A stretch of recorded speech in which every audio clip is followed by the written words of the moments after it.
Hello, everyone. Thank you so much for joining me here on WLBT Plus. My name is Cara Shirley, and I am your digital news desk host. We've got a lot of stories, a lot of news to get to today. Some breaking news that just happened, as well as some other breaking news that is in the process right now, I guess is the word I could say. It's something that is ongoing right now. And the first thing that I want to get to, though, today, I know I feel like I'm bouncing my eyes everywhere because there's so much to get to. But the first thing I want to do is just take a look outside real quick because it is absolutely beautiful outside today. We've got bright blue skies and lots of sun. It's going to be kind of like this all week. I believe we're going to have a little rinse and repeat weather forecast. But Peyton Garrison will be in just a little bit with our First Alert weather team to give us the update on our forecast and let us know exactly what we can expect for the remainder of this week. So first today, as far as news goes, is something that happened today at a board meeting. As a supervisor was expelled after bringing a gun into a board meeting today. So this happened in Hinds County. Hinds County supervisor was escorted out of the boardroom, and he wasn't allowed to return to the meeting after being found with a gun. It was District 2 Supervisor Anthony Smith who was taken out. And let me just get a picture of him up on the screen real quick so you guys can see who I am talking about. So this is him right there. Hinds County Supervisor Anthony Smith. So he was taken out of the building after he and District 3 Supervisor Deborah Dixon got into an argument. Now, it is unclear what the two were arguing about right now, and the board president, Robert Graham, recessed the meeting after attempting to gavel Smith down. Personal attacks were likely involved, it says here, with Smith saying that Dixon was talking about his mother. After the meeting was recessed, Sheriff Tyree Jones said that he saw a gun in Smith's waist and asked him to leave. Now, the supervisor never pulled the weapon. Let's make that clear, okay? He never pulled the weapon. But Sheriff Jones did say that he did not have an enhanced carry permit, which meant that he couldn't bring the firearm into the facility, and says that the supervisor will likely not be charged. Board President Robert Graham spoke with the reporters after the meeting, and he said the matter was handled per county policy. So we will have more on this later today in our newscast, but he was removed, and it was because it was he didn't have his enhanced carry permit. I apologize. But again, Supervisor District 2 Anthony Smith of Hinds County was taken out of the building after he got into an argument with District 3 Supervisor Deborah Dixon. Smith said that Deborah Dixon was talking about his mother. So that is the breaking news that we have right there from the Hinds County Board of Supervisor meeting that happened this morning. Also currently happening right now over in Madison County is a man is refusing to come out of his home. He lives they're in the Reserve Crossing subdivision over in Madison, and he's refusing to come out following a domestic disturbance over there. So the man has been locked inside of his home for about an hour. If you look here on your screen, this shows you where Reserve Crossing subdivision is. I'm gonna go a little bigger for you guys so you can see it better.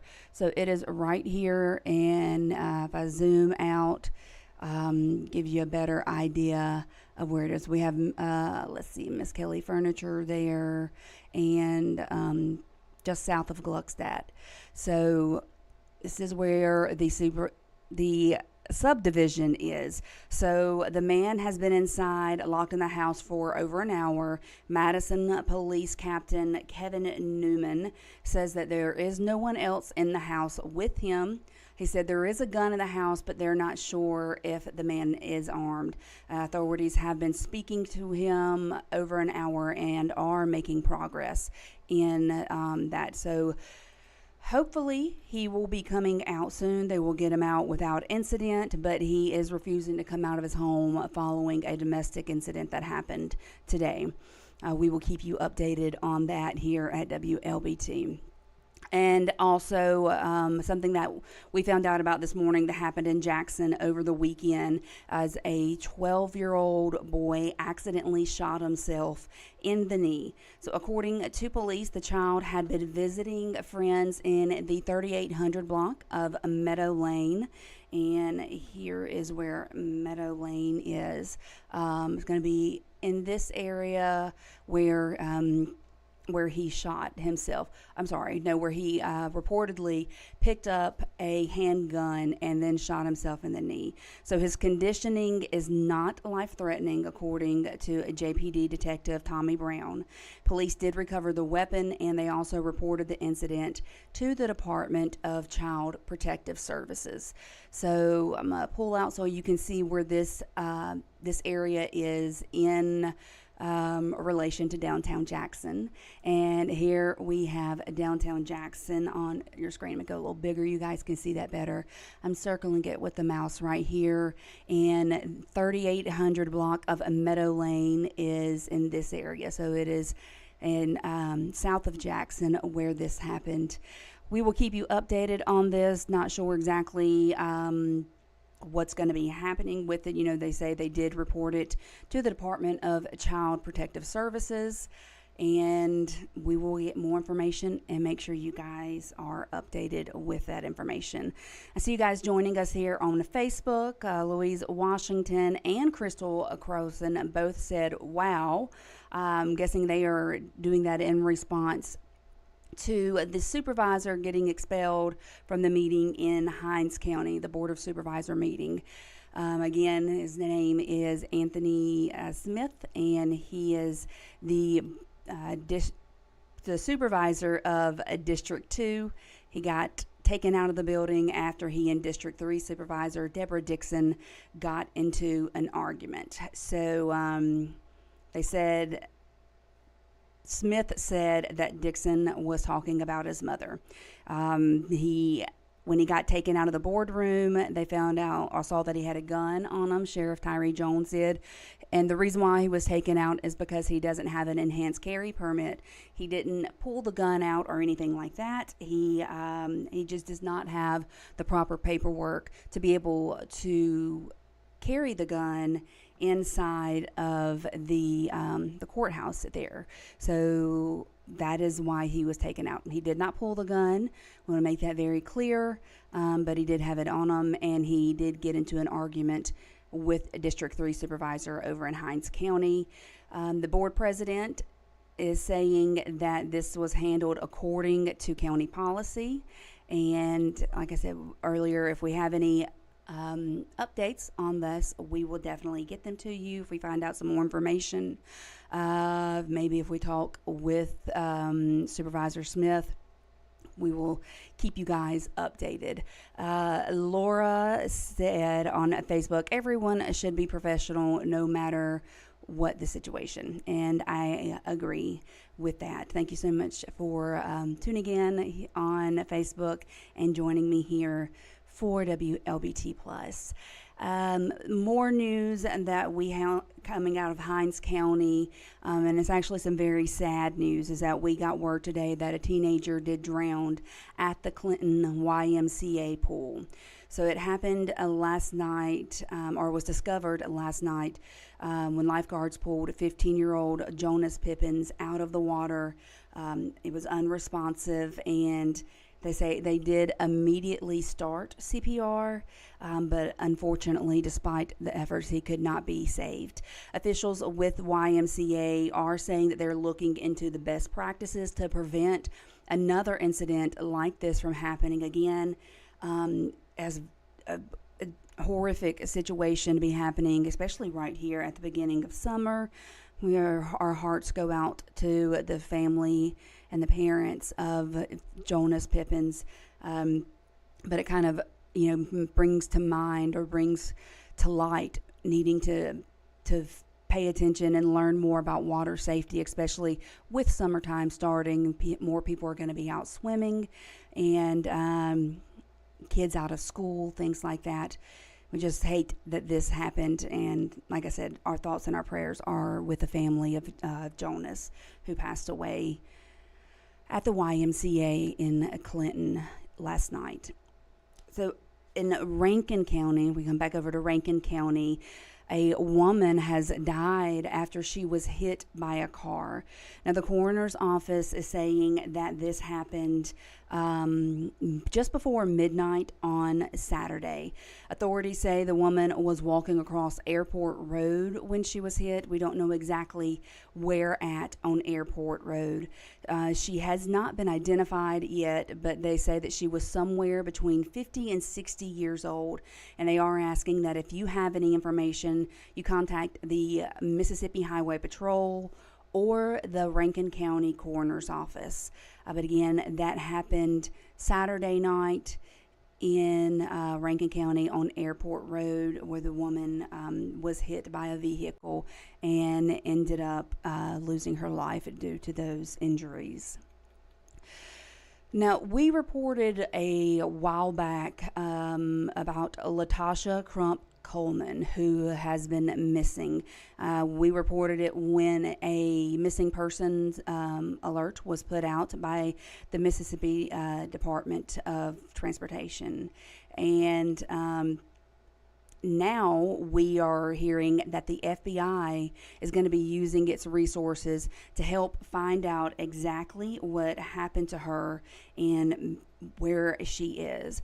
So the family says that they reached out to Congressman Benny Thompson several times. That's him on your screen right there.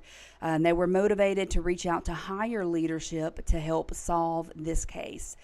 Now, Coleman's family told 3 on Your Side that in the past they believed her estranged husband, Derek Coleman, may have played a part in her disappearance.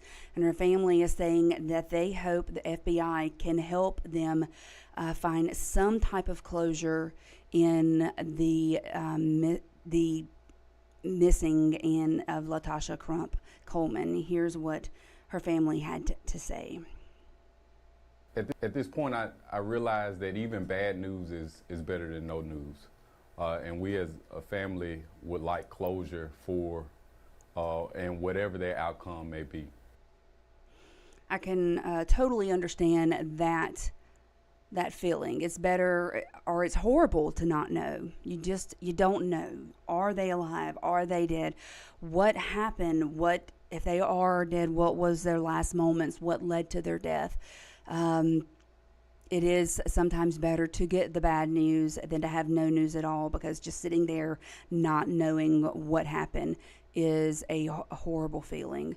So Congressman Thompson did assure the Coleman family and the community that he would continue to closely monitor the progress in this case and will report all of the findings during the investigation. We will also keep you updated on this, get any more information on Latasha Crump Coleman. If we get any information from the FBI on their investigation into this, we will keep you guys updated on this. So there was a shooting at a Masonic temple here in Jackson, and Jackson police are searching for suspects responsible for shooting out the windows of the historic Masonic temple on John Lynch Street. So this is where the Masonic temple is. Let me show you guys the map here. Here is John Lynch Street. We have University Boulevard here, Dr. Robert Smith Senior Parkway, and let me pull the map out for you guys so you can get a better understanding of where this is. Here we go. So we have Ridgeland right here, Jackson, this downtown Jackson. It's right here in this area, so it's actually not that far from downtown Jackson where this happened. So the JPD are saying that this surveillance video, which I'm going to show you right now on your screen, it shows someone in a light color, full-size SUV, possibly a Tahoe, and the person inside shot out the front glass window. Officers recovered several shell casings from a small caliber semi-automatic handgun, and they're saying that if you have any information regarding this, if this vehicle looks familiar to you, if you know who this is, who did that, they're asking that you please contact JPD or Crime Stoppers for any information that you might have that could lead to an arrest in this case. Again, you can see it just in the top right-hand corner of your screen. The video is going to loop back there. You see that? So light-colored SUV, possibly a Tahoe, driving by slowly as someone in that vehicle shot out the windows at the Masonic Lodge on John Lynch Street here in Jackson. Again, if you have any information, please contact JPD or the our Crime Stoppers so that we can help get whoever is involved in this situation, get them in custody. So there has been a new liquor law that has been put into place here in Mississippi, thanks to Governor Tate Reeves. He recently signed House Bill 776. And what this bill does is it gives municipalities the ability to amend their zoning laws to provide more limitations on where package stores can set up shop. Liquor stores where you go, buy alcohol, wine, things of that neighbors. So the bill was inspired, it says here, by the city of Ridgeland. It put a moratorium in place earlier this year to temporarily block new stores from opening. And at their last meeting, the mayor and the board of aldermen extended it another 90 days to give the city some time to update its zoning rules. Well, Governor Reeves signed House Bill 776 into place, and cities across the state are soon going to have a greater say, on where liquor stores can operate within their corporate limits. If you want to find out more information about that, you can go check that out on our website, Wlbt.com. Over the weekend, Councilman Kenneth Stokes from here in Jackson is asking for extra time for residents to learn how to use the newly installed parking meters that are in downtown Jackson. We told you about those last week, I believe it was. There's about 800 new parking meters, and it's $1 an hour for to park on this side of the road in downtown Jackson. So it says people are still getting used to the new meters. They accept payment by cash or card or through a smartphone app like Apple Pay or Google Pay, things like that. Stokes is proposing a 90-day grace period before police start to issue tickets. Let's educate the citizens on how to use the meters. Currently, a number of citizens do not know how. Let's not penalize the public where the city of Jackson should have educated the public months and months ago. So another issue that the councilman plans to bring up at the city council meeting is a contract for Jackson Police Chief Joseph Wade. Kenneth Stokes says that the chief needs a contract for his own protection and to help bring down crime in the city. Going back to the parking meters, what do you guys think about that? Do you agree with Councilman Stokes? Do you think that there needs to be more education for those who use those to learn how to use them before they just get hit with a ticket for parking overtime or not paying, things like that? Let me know in the comments on Facebook or over on YouTube what you guys think about that. So we're going to take a quick commercial break. We have Peyton Garrison is going to be coming in and telling us more about what I believe is going to be a very warm forecast, but also beautiful. So we will be back in just a minute. Switching gears, don't go anyway. Wlbt is proud to recognize these outstanding students in the class of 2024 Senior Salute. From Boga Chitto School, Taylor Jackson, valedictorian, and Alicia Nelson, salutatorian. From Tri-County Academy, Lindley Blackwell, valedictorian, and Alicia Davis, salutatorian. From Brandon High School, Emily Hill, valedictorian, and Bennett Cheravino, salutatorian. Sponsored by JumpStartTestPrep.com. Get the most improvement in the least amount of review time. Watch WLBT live and on demand with the WLBT News Channel, Roku, Amazon Fire, Apple TV, and YouTube TV. Download the WLBT News Channel and watch Mississippi's most trusted station for news and weather. WLBT is Mississippi's most trusted station during severe weather.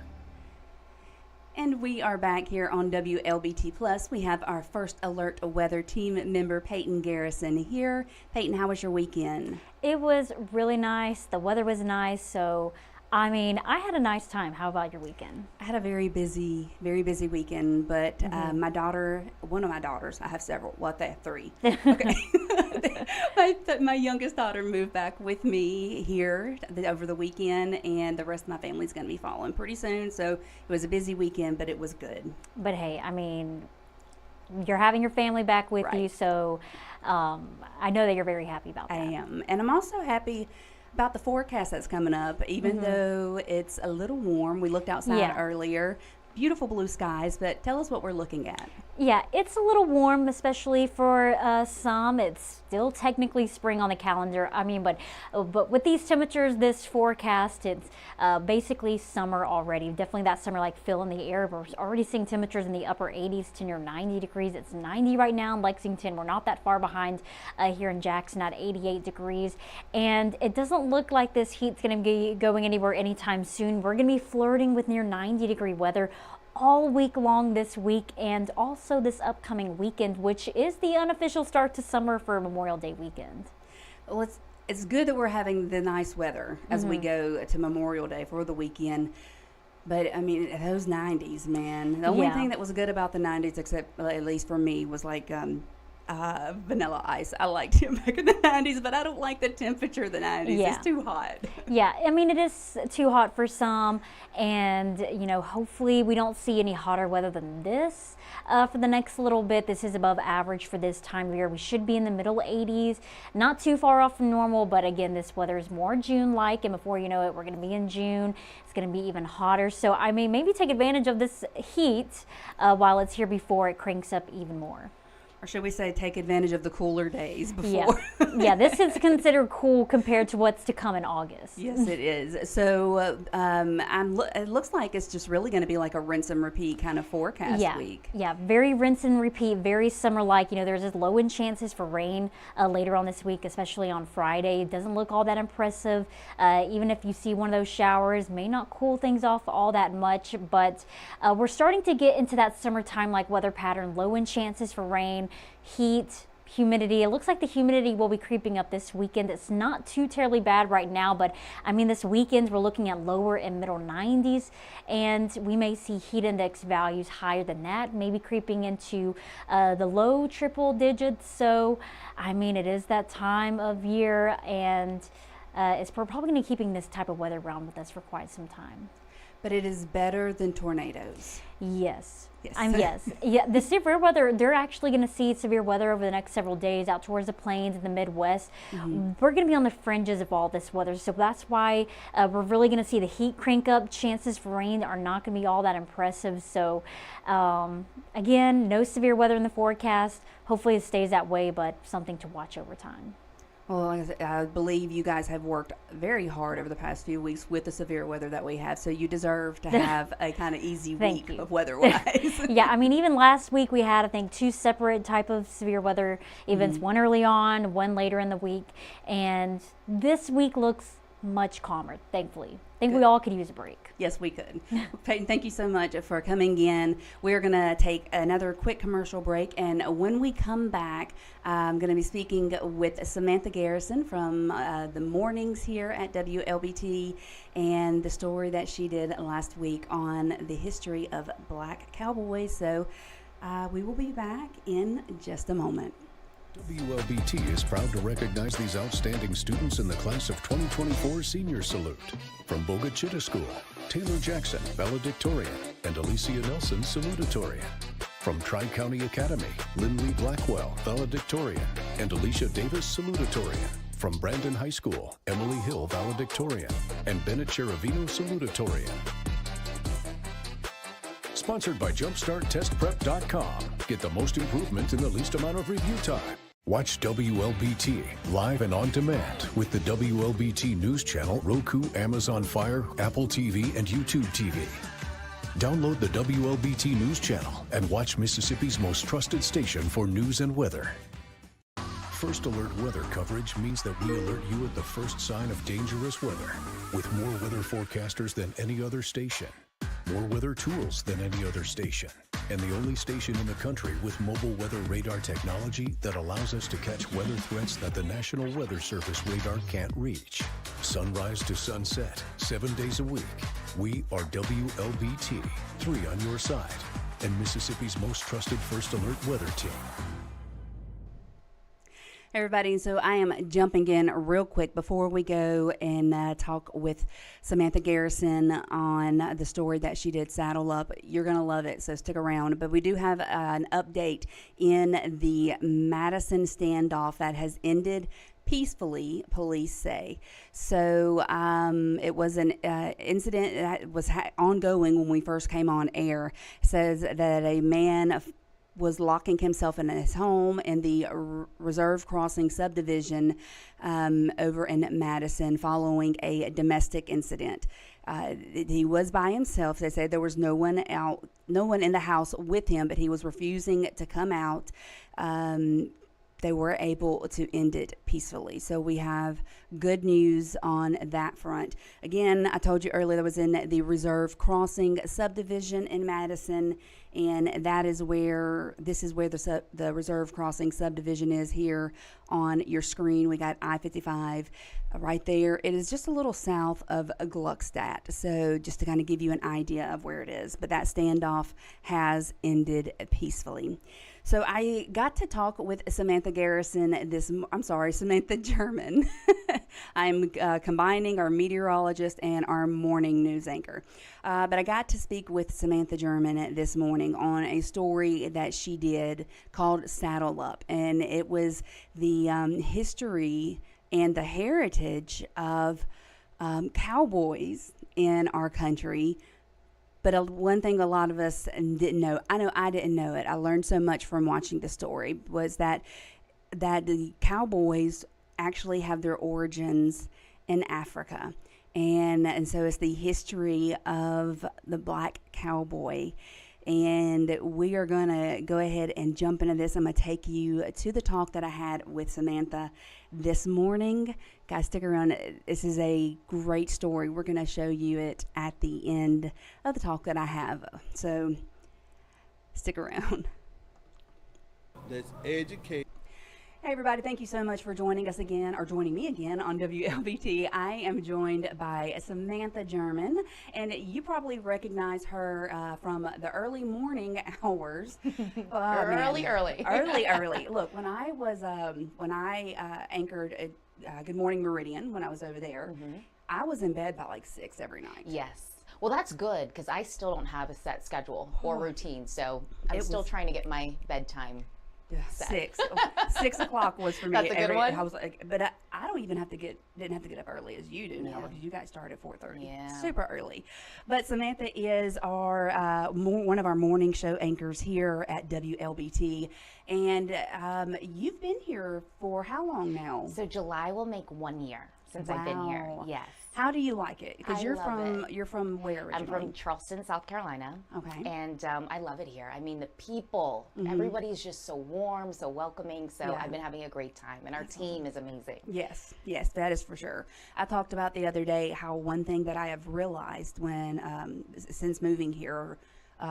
That I've noticed, rather not realized, but noticed, was every time I go into a store, whether it be a Dollar General, a convenience store, I mean, wherever, I'm always acknowledged. People always say, "Hi, how are you doing?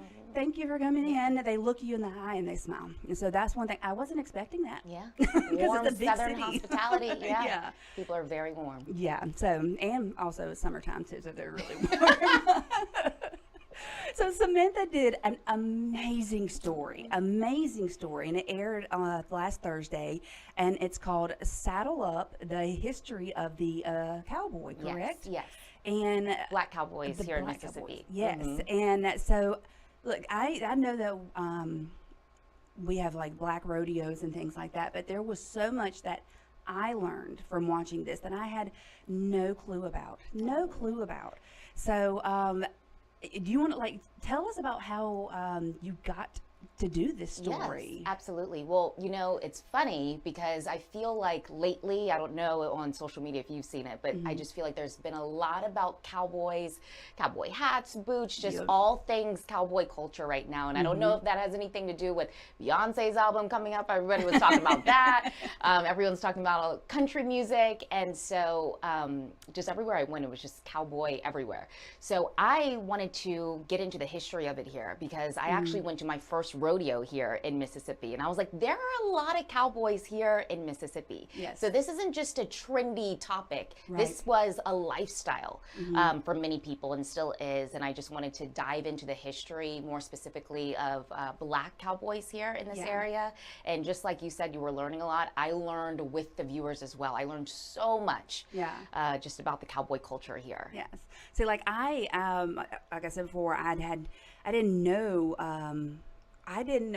that there were as many black cowboys as there are. I've been to rodeos before. The one that we had over in Lauderdale County, I went over there, that was really big, and I've emceed, and first time I went to a rodeo, I wore sandals. And I had to go. You gotta put your boots on. I had to go out into the middle of the ring. So I learned my lesson real quick. And I should know, being a Mississippi girl, to not do that. But I was not that kind of Mississippi girl apparently.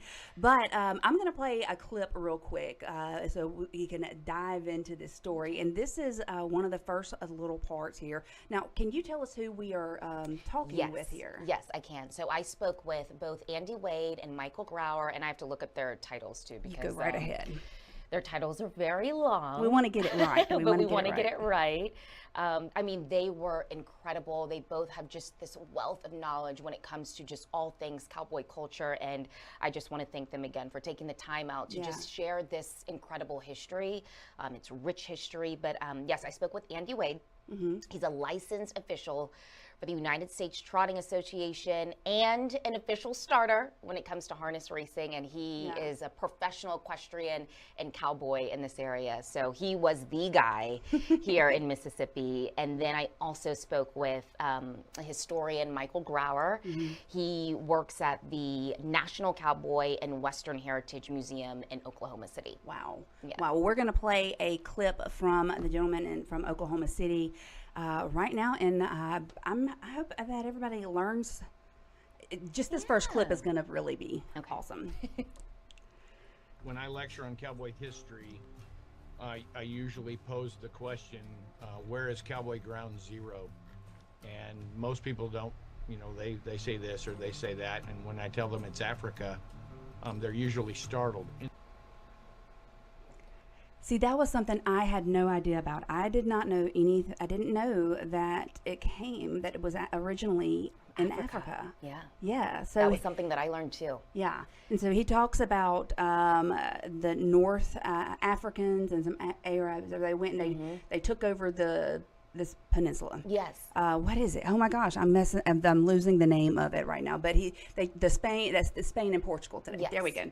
And they had it for like 600 years. Yes, absolutely. And then some of those West Africans too, they were enslaved and then brought over to the Americas. And that's kind of how, they took those techniques and everything that they had over there. Right. Now they're here. Right. And so, and of course, then it wasn't a method of entertainment as it is today, but it was a way of life. It was a way of survival. That's right. So right. that they had to learn this, and they created and crafted all of these techniques and things. It was a lifestyle, and it was something that they had to do. I mean, just working out on the ranch. Again, and that's when I spoke with Michael Grauer, Andy Way. They were saying how, again, the West Africans who were brought over to the Americas, they brought those techniques with them, cattle herding, roping technology, horseback technology here, and they used that out on the ranches when they worked here in the Americas. That is so cool. And he talks about a certain people that were the Fulani people, but we're going to play that real quick. When I lecture on cowboy people, the Fulani people are longtime cattle herders, and they use ropes unlike anybody'd ever seen in cattle managing culture. Many of those Fulani, unfortunately, were enslaved and brought to the Americas. And so what you see is the coalescence of a roping technology with a cattle herding on horseback technology, and that's where you get a cowboy. See, I had no idea about the Fulani people, learning all of that, how it was the skills and the techniques that they had created to do this. And what's interesting too is that while they were making daily work life easier for them out on the ranches, they would make it faster and easier. And I can't get all the terms now, but Andy actually specifically talks about it in my piece. Some of the white ranch owners saw that as entertainment. Yeah. And that's how rodeo kind of came to be here in America, taking what enslaved people out on the ranches had to do in order to survive and to make a living. They ended up using that as techniques and entertainment that we see in rodeo culture today. And so many of them are still, I mean, they're out doing, I say them, and that sounds so wrong, but so many of the Black Cowboys are out there and doing and even, all this even stuff. white cowboys too. Yes, Yes, they're taking those same techniques that they used for entertainment now. And it's so crazy. So we're going to actually hear from Andy, and he's going to talk about where the name or the term cowboy came from. Again, something that really Not a lot of people know about. Not a lot of people know about this. So let's go and cut to him real quick. Back during slavery time, we were all called boys. No matter what, boy do this, boy do that. And the ones that handled the cows, they called them cowboys. You know, once again, so educational for me. I didn't know where the term came from. I mean, and it makes sense, you know, the ones that deal with the cows, and then of course, you know, the unfortunate use of the word boy and how that came across. But it does make sense for that to be where the name came from. It's incredibly demeaning and derogatory, and now it's a celebrated term. It's kind of, you know, took back their power and celebrating the name. But Michael Grauer actually was explaining to me too that it wasn't just specific to Black cowboys who were called cowboys. It was also specific to white cowboys as well, who were known as criminals or thieves. Yeah. People would call them cowboys as well. So it was just derogatory term. Whether it was black, whether it was white, it was just a demeaning term back in the day. Wow. And that is so crazy how going forward, and if you look back over our more recent history, you see kids wanting to be cowboys, you know, and how, you know, doing the whole cowboy dress up, especially, you know, Halloween and things like that, or even just people and girls and boys wanting to grow up to be cowboys even now. Yes. And that is, like you said, kind of taking back the power of that name. It, Yes, it is beautiful, but it is sad. It's sad that that's how the name was created, but it's also awesome what they have made it into, that it's not derogatory. Right. It's not anymore. It's like you said, it's a celebrated name now. There was, like I said so many times, there was so much that we learned here, and especially when you talking with Andy Wade, and you guys know I'm working everything. Yeah, it's amazing. And Yeah. they both were. Andy Wade, Michael Grauer. I mean, they just have this wealth of knowledge. I could listen to them both talk all day long. I was just soaking up everything, so I truly was learning as much as the viewers were. Yeah. I was learning right there. Don't you too. love being able to do stories like that, where it's one of the beautiful things about being able to be a reporter or be able to research is you don't have to go into something and knowing everything. Yeah. You get to learn too doing this job. So Learn something every day. yes, that is so true. We're never too old to learn something new, for sure. Now, there was also a very famous black cowboy that we talked about, and I'm going to play a little clip, kind of introduce you guys to this man. One of the most famous black cowboys, Bill Pickett, known for his dangerous work of breaking horses, would also break color barriers in the world of American rodeo. You know, I said a minute ago, when we look back over our most recent history, and you can tell from the ages of these pictures that he was a barrier breaker in his day, because it was a time where African Americans were not accepted in our country. Yeah, and it's interesting that you said that too.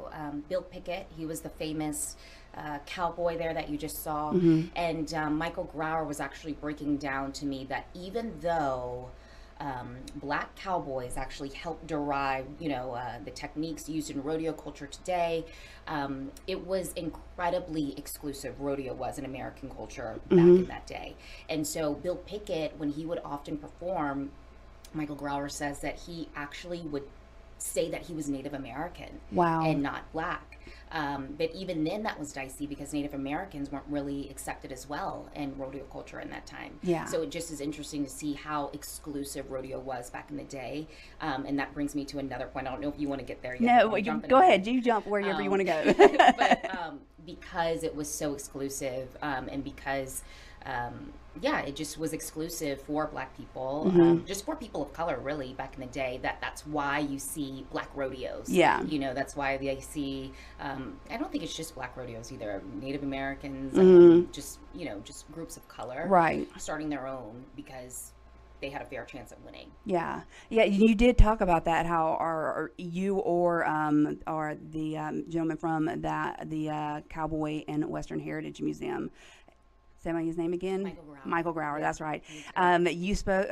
Y'all spoke about how that whenever there would be a black cowboy in a white rodeo, that he would either Andy talked about this, how he would get the bad calf, or he would get the low score, or something would happen to sabotage. It just wasn't fair. Right. And so that's where you see black rodeo today. And so like this kind of it's taking back their heritage, but also making a more fair playing ground for them to be able to do this as well, because it's not just a white thing. It's not just down to one group of people, one people of color. It's an everybody thing, and that's one thing I wish that we could see more of in more things. And it's not about the color. Yeah. It's not. It's about the skill, which a lot of these guys have, especially Andy, who you showed a lot of videos of him doing the like I can barely tie my shoes sometimes, so that's why I don't wear lace-up shoes. but it's just seeing his skill and what he was doing and how he was teaching you. You stick the rope through your belt hole and all of that stuff. But just seeing the level of skill that he had. And then he also talked about how there are kids who can actually do this and be professional athletes. I have a clip of him, and we're going to show it real quick. Kids can get into high school rodeo. You can get rodeo scholarships that give you a full ride. And they pay your entry fees. I mean, there are so many things that they do to enhance your ability to be a professional athlete in the rodeo world. this weekend I was at my daughter's boyfriend's house, and they have horses. And I was trying to make sure I didn't step behind one, Right. not only because I don't want them to kick me, but also you don't want to be near that end of a horse, of a giant animal. What's about to happen, Exactly. But to see these girls, and I think maybe that is even an offshoot of this, is not only for it to be these the black rodeos and Black Cowboy, but then to see the women coming into it, but seeing these girls with those horses and whipping around those barrels. I couldn't do it. Yeah, I couldn't do it. Neither could I. It's funny that you said you didn't want to be near the end because you don't know what's going to happen. When I was riding one of the horses with Andy, I remember, and I don't know if this was the harness racing that we were doing, but I was like, I just felt something wet on my face. Do you know what that was? And he goes, I don't know, actually. No, you don't want to know. But no, it was fun, just, getting out on the horse and just experiencing it. Right, yeah. Our days are fun sometimes. Yes, they are. But he's talking about how the kids can get scholarships, full ride scholarships to schools.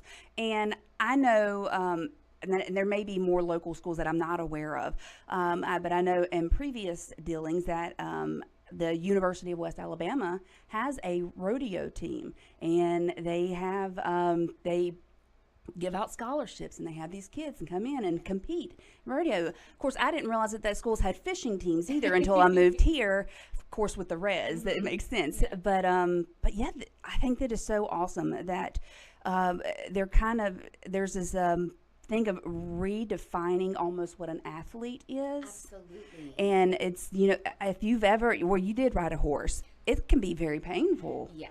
And scary. Too. And I was scared. Yeah. I was nervous. But you got to have like a lot of strength, a lot of core strength. I'd fall straight off of the horse. I know I would. But you got to have all of that. And so to really look at this and understand that it is a sport. It is. Absolutely. And they are athletes. And they can get full ride scholarships. And Andy Wade, he was saying, he made sure to keep reiterating this, that this is a very lucrative business. I mean, I think he said millions, billions of dollars, like a dollar industry here. Yeah. So that was very important. He kept reiterating that. And he also says, like you said, this is still a sport. It's not basketball, it's not football, but scholarships are still in this sport. Yes. And it's a very lucrative business too. So Yeah. yes, kids definitely get scholarships. Yeah, they can get the scholarships, have the future, they can make good money at it. And get to do what you love if you love rodeoing. So, but I thought that was really, really awesome, is learning that kids can do this, and that not a lot of kids realize that there are several different career paths out there where you can make the money and love what you do. And sometimes you don't make the money, but if you love what you do, it makes not making the money a little bit easier. So It'll never feel like work. That's right. That is right. So. I'm going to play one more clip from your story, which, of course, if you go to WLBT.com, you can watch the entire thing. We do have it there, so the entire saddle up story that you did, which I love the name of it, too. But this is at the very end. Of course, we're showing her on the horse and everything. It's looking awesome. But this what you say here, it's like it almost brought a tear to my eye. So let's go ahead and play that real quick. It's a sense of great pride, peace, and freedom. Being able to take up space with your boots on in a world that didn't always believe you belonged. I mean, you look like you know what you're doing there. You handled yourself pretty well. Jerome Deloach is an amazing photographer and editor, so he was able to put the things where I looked good. Yeah. Well, you did look really good. But what you said, too, was awesome. This is, and I'm going to repeat it, in a sense of it's a sense of great pride, peace, and freedom, being able to take up space with your boots on. I love that, but especially the part where he said, in a world that didn't always believe you belonged. As that quote is such a beautiful thing, and I can envision you almost learning about the story and learning with the viewers as you were laying the story out and realizing this element of it. Important. I feel like it's just important. Some of these Black Cowboys helped start rodeo basically here in America, and I just feel like it's just this sense of reclamation and reclaiming the name, taking it back, taking your power back. So that was important for me to say, in a world where they didn't always believe they belonged when they honestly, it derived from Yeah, them. they started the world. So it was a great piece. I learned so much, and I'm just very grateful for Andy Wade again and Michael Grauer, and just for helping explain and share this history that I had no idea about. Right. And so I'm happy to hear that other people and viewers were learning as well. I remember when I watched the commercial the first time, I was like, that is so awesome. That's going to be such a good story. And it was all absolutely amazing. I'm glad to have you here to talk about it today. But also, we'll let people know that, this is kind of one of your passion areas is the history of African Americans.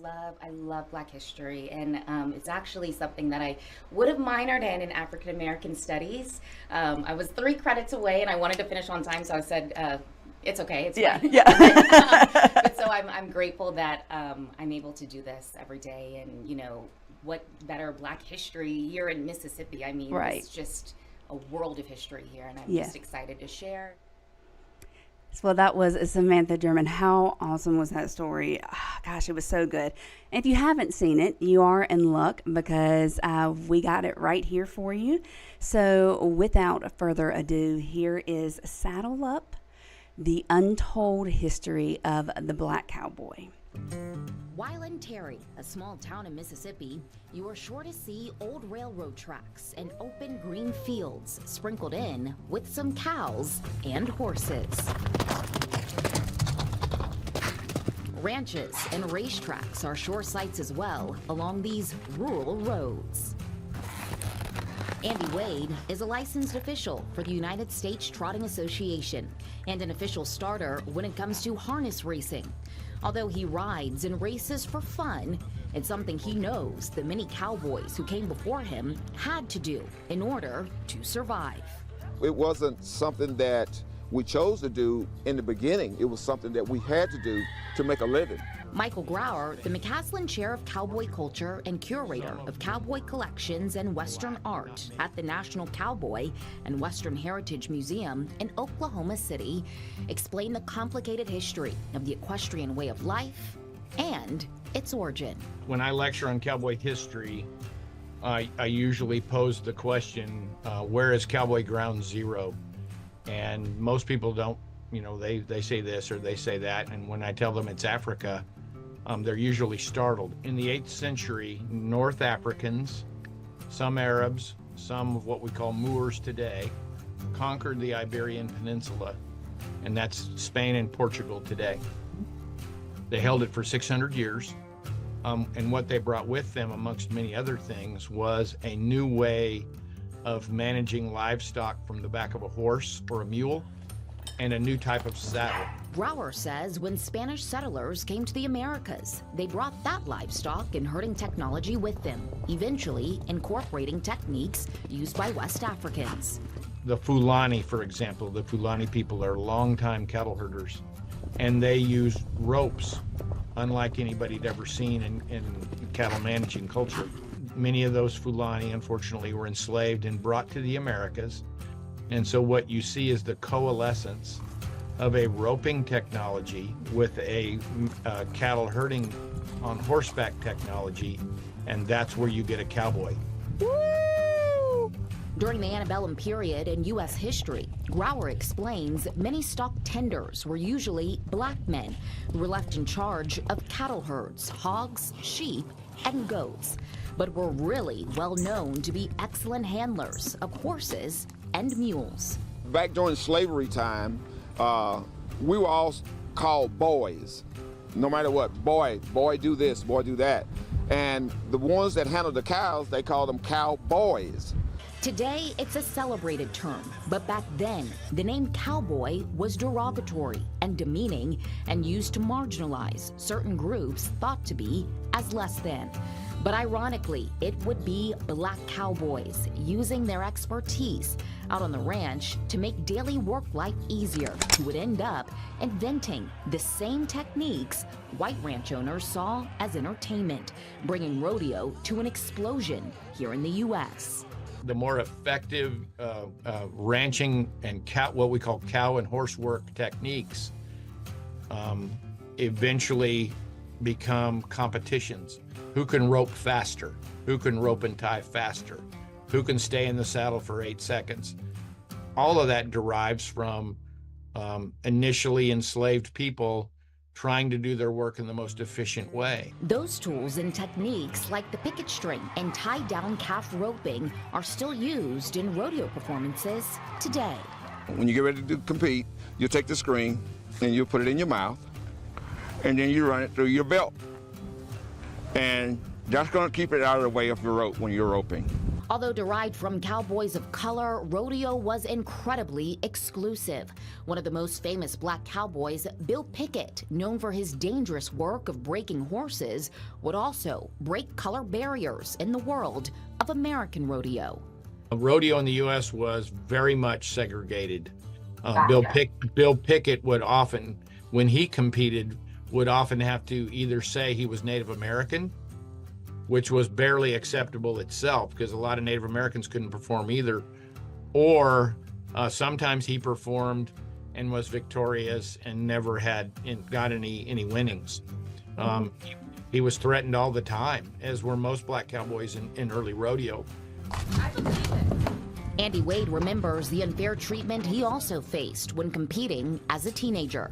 When you go to rodeos and you're the only black there, you're going to always get the bad calf, or they're going to cheat on your time. There's going to always be something that's going to prevent you from winning, but you couldn't let that discourage you. It's from this type of discrimination that led to the foundation of black rodeos, so black equestrians could have a fair chance at winning.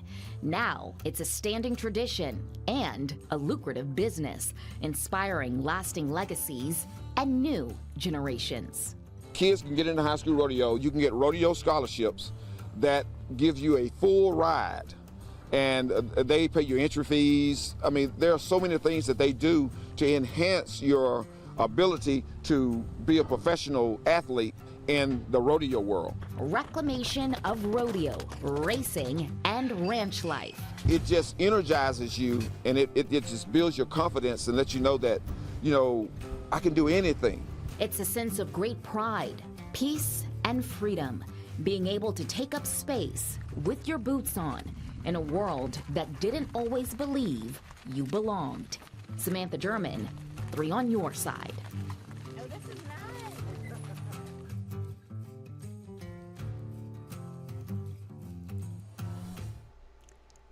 That was awesome. That was so awesome. I think that's one of my favorite words.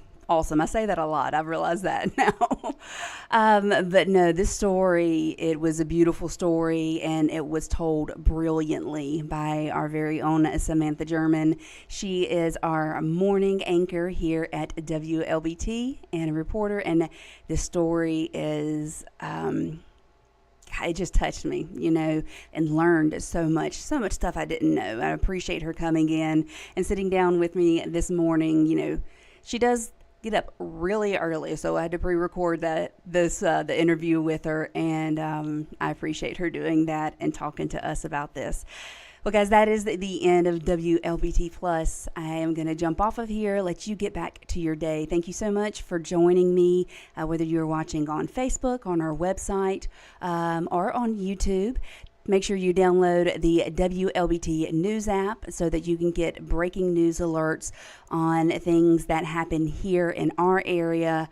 We'll get you that information as soon as we get it. And of course, make sure you're tuning into the newscast later today so that you can get the updates on the stories that are happening today that we have told you about already. We're getting some updates and other things that we are working on today as well. You can watch those newscasts on our app, the WLBT app, or you can stream them. Watch them on demand if you don't catch them in real time. And, of course, our website and, of course, on air. Well, guys, thank you again for joining me today on this Monday. I hope you have a wonderful day. I'll be back tomorrow at 1 o'clock for WLBT Plus. Bye, y'all.